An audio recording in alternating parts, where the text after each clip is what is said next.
We're taking your lake house for the summer. My phone lit on a Tuesday. Lena's message in the family chat.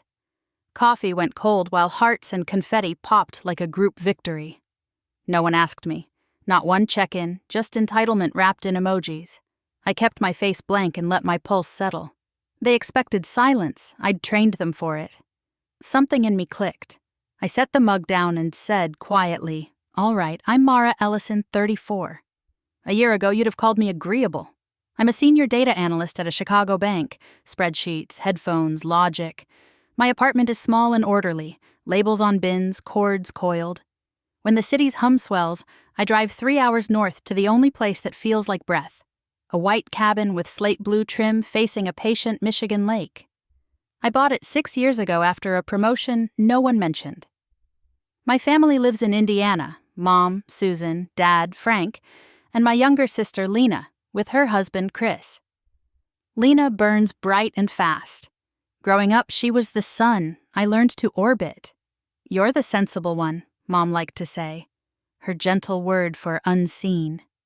When money arrived, I filled gaps without ledger or interest, a washer, a car payment, a medical bill. I gave them a spare key because I thought generosity earned belonging. It curdled into expectation. The chat rolled on. Playlists, menu ideas, sleeping charts. I typed, "Please check with me before arranging anything." Replies snapped back, "Don't be selfish. Family shares." I watched the screen until the words blurred. Then I opened my laptop, breath steady, and searched. Home security installation near me. I took 2 personal days and drove out before dawn, the highway a gray ribbon through fog. The lake received me like a steady lung. By noon, a locksmith, Arturo, had swapped every cylinder. He read the weather in my face and kept to nods. After, 2 techs tucked cameras under the eaves. Dock, drive, door. When they handed me the app, 4 squares woke in my palm. Power felt quiet. That night on the porch, I made a list. Every transfer, every bailout, every just this once. Washer, rent top-up, deductible, I totaled nothing. At the bottom, I wrote, "It stops here." Back in Chicago, I waited, working with a strange lightness. When the family chat announced their ETA, tomorrow noon, I set my laptop by the window and opened the feeds. Ryan, who knows me, watched from the couch. "You sure?" he asked. "I'm done explaining," I said. Right on time. A silver SUV, then my parents' sedan, then Ruth and Dale in a dusty crossover. Laughter poured into sun. Lena trotted to the door, keys raised. Click. Nothing. She tried again. Chris shouldered past, failed too. Dad offered a soft joke that died when he noticed the new camera. My phone vibrated, calls stacked. I let them pass. The chat grew hot. "Let us in. This isn't cute. We drove 6 hours. I typed, "If you force entry, the alarm triggers and police are dispatched. Trespassing."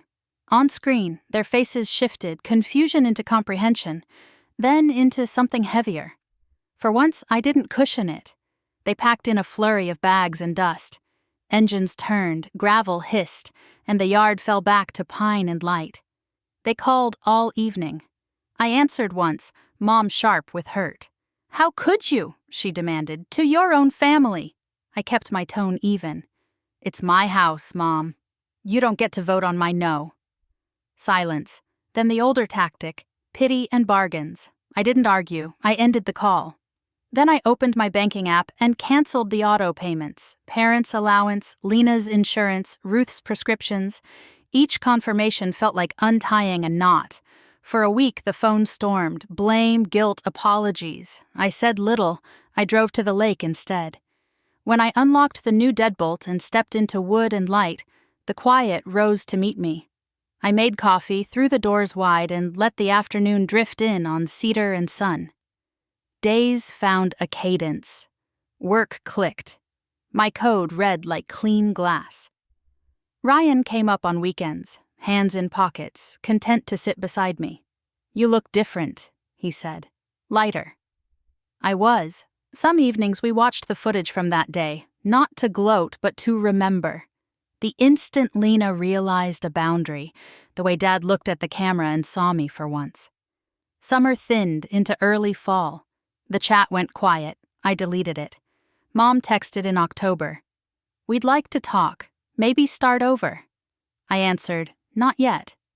In November, my boss slid a promotion across the table. "Whatever you're doing," she said, "keep doing it." I bought a second pair of oars and taught Ryan the lake's slow rhythm. One night the water went glassy. I sat on the dock, feet bare, and named it. Boundaries aren't cruelty, they are clarity. Love isn't surrender. I exhaled, and the dark answered back, steady and mine.